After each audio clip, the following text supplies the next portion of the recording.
साथियों जय महाकाल। साथियों यह पुरुष हथेली है। इस हथेली के माध्यम से जीवन की प्रमुख रेखाओं, जीवन की घटनाओं का वर्णन करेंगे, विश्लेषण करेंगे। जानेंगे कि जीवन में कौन से ऐसे योग होते हैं जो ऊंचाई तक ले जाते हैं तथा कौन से ऐसे योग होते हैं, कौन सी ऐसी रेखाएं होती हैं जो जीवन में परेशानियां देती हैं। ध्यान से देखना वीडियो, क्योंकि अहम जानकारी देने वाले हैं। बहुत ही सुंदर हथेली का रंग है, बहुत ही सुंदर आकार भी नजर आ रहा है। जी हाँ दोस्तों, साथियों इनके जीवन में कुछ रुकावटें भी हैं जो परेशानी देते हैं भाग्य रेखा पर। लेकिन सबसे पहले बात करेंगे इनके पर्वतों के बारे में तथा उंगलियों के बारे में।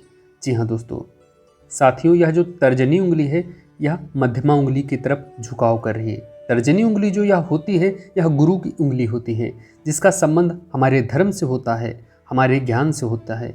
यह धार्मिक भावनाओं को जन्म दे रही है। जब भी यह धर्म की उंगली इस न्याय की यानी शनि की उंगली की तरफ झुकाव करती है तो यह धार्मिक बनाती है। इसके साथ ही यह योग तब पूर्ण और हो जाता है जब कभी अनामिका उंगली शनि की तरफ झुकाव कर ले और गुरु की उंगली भी इस मध्यमा उंगली यानी शनि की उंगली की तरफ झुकाव कर लेती है, क्योंकि यह गुरु का क्षेत्र है, यह शनि का क्षेत्र है और यह सूर्य का क्षेत्र माना जाता है। इन तीनों का संबंध जब इस मध्यमा उंगली से हो जाता है तो यह निश्चित मानिए कि ऐसे जातक धार्मिक होते हैं और यह न्याय के कार्य करते हैं, यह सहृदय होते हैं, दूसरों का मान सम्मान करने वाले होते हैं तथा इनके अंदर धार्मिक भावनाओं की अधिकता देखी जाती है।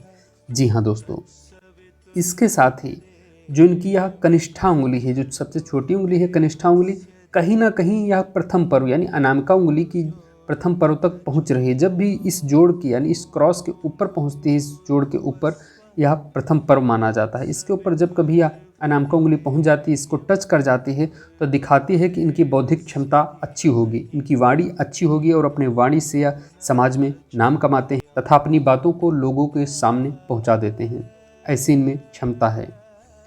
इसके साथ ही दोस्तों यह जो सूर्य का क्षेत्र है, इस क्षेत्र में यहाँ पर गौर से देखिए, सूर्य के क्षेत्र में क्रॉस सा नजर आ रहा है जो पारिवारिक कष्ट देता है, समस्याएं देता है, क्योंकि सूर्य को ऊर्जा का प्रतीक माना गया है।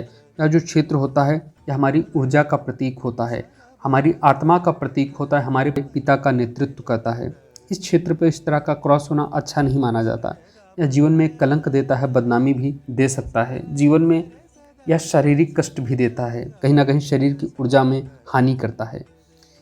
इसके साथ ही इनकी जो यह हृदय रेखा या थोड़ी सी दो मुखी होगी, एक शनि की रेखा यानी यहाँ पर दो मुखी हृदय रेखा, लेकिन यहाँ पर कुछ इस तरह के रुकावटें या जंजीर जैसा कुछ बनता नजर आ रहा है, टूटती फूटती रेखा।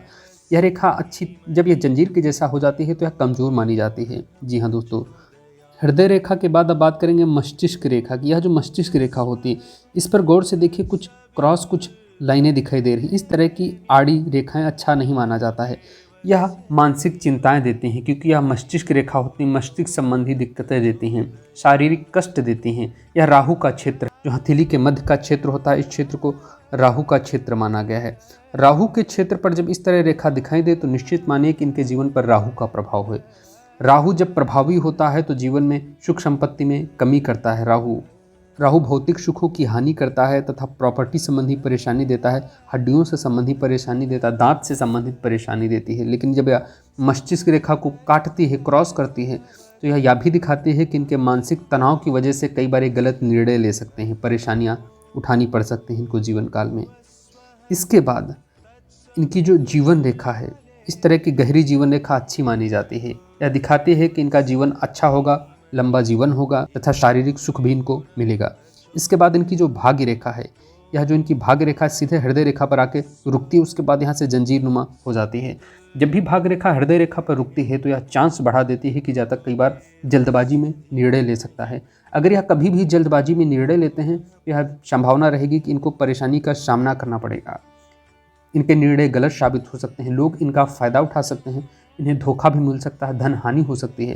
जो शनि का क्षेत्र होता है या धन हानि का क्षेत्र तथा धन संचय का क्षेत्र माना जाता है। जब कभी इस जगह पर हृदय रेखा पर आकर भाग्य रेखा मिल जाए तो ऐसा मानिए कि आप कई बार अपना नुकसान करेंगे, धन हानि करेंगे। अगर जल्दबाजी में निर्णय लेते हैं तो इन्हें सोच समझ कर काम करना चाहिए। कई बार भोलेपन की वजह से निर्णय ले बैठते हैं, लोग इनका गलत इस्तेमाल भी कर लेते हैं।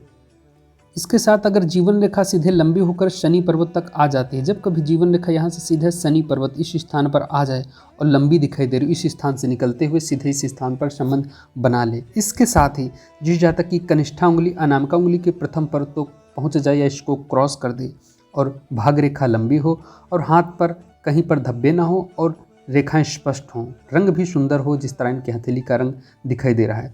तो इस बात की संभावना बढ़ा रहा है कि ऐसा जातक निश्चित ही अच्छा पद प्राप्त करेगा, या व्यापार करेगा तो उच्च स्तर का व्यापार करेगा, अच्छे पद पर जाएगा, व्यापार में भी काफ़ी नाम कमाएगा, वह उससे सुख प्राप्त करेगा, अच्छा धन कमाएगा और यह व्यापार को विस्तार करेगा और देश विदेश तक का ले जाने में सक्षम हो सकता है। यह जब रेखा हस्तरेखा में एक और रहस्यमयी रेखा होती है, इस रेखा पर कई रहस्य छिपे होते हैं जो चंद्र पर्वत से निकलती है। यूँ तो इसे चंद्र रेखा राहु रेखा का संबंध माना जाता है, लेकिन यहाँ पर इसे चंद्र रेखा राहु रेखा तक ही संबंध सीमित नहीं रखना चाहिए, क्योंकि बहुत कम लोग इसके बारे में बात करते हैं। बहुत लोग इसे यात्रा की रेखा कहते हैं, लेकिन जितना अनुभव हमने किया है वह गुरुजनों से सुना है, यह रेखा जीवन में निवास करा देती। राहु हमेशा निवास का माना जाता है क्षेत्र।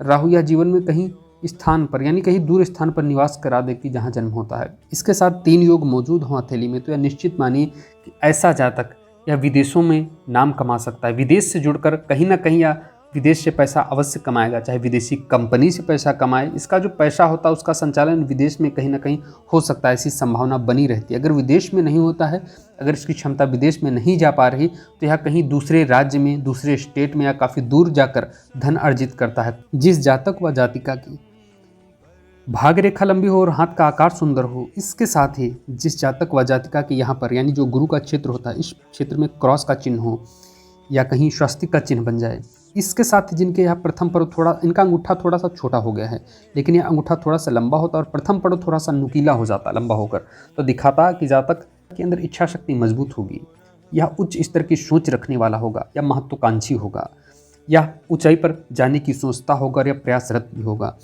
और इसके साथ ही कुछ रेखाएं ऐसी होती हैं जो मेहनत का प्रतीक मानी गई हैं। यहाँ पर जो इस तरह खड़ी रेखाएं होती हैं या मेहनत का प्रतीक मानी गई हैं।